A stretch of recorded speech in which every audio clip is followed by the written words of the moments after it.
Assalomu alaykum xalqim, yaxshimisizlar, yaxshi yuribmisizlar? Katta rahmat Mustafa akaga yordam berdilaringiz uchun.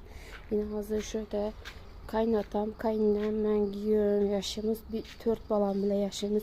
Shuni yana ko'rsatib chiqaraman sizlarga. Iltimos, yordam beringlar, qo'lingizdan kelgancha bizlarga joysiz o'tiribmiz hozir. Bu kirge yerimiz yine ayna 2 milyon to'laymiz. Boyimizdan pulimiz to'lamay qoldik. Yine Güyümün pulu zat işke bulup durdu. İşxanasında her ayda berədədiler.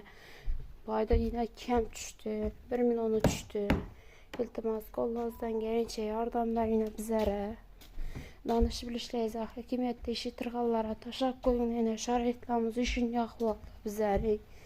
Yine hatta haladın ekimde küçürekten anlamış ki hiç vecek yine bu an yine darıları bu Mustafa Bey'in bu an yine okul darıları vecleri terbiyetkeleri bu kolunuzdan gelince yardım berine iltimas yine görün yine haladın ekimden hiç ne yok iş yapmasazlar özünüz gelip görün yine gözleriniz bile yine görün yine şarayıtım oturuşum şimdi hiç kim bu galıdamı ne oturmaydı ne galıladı.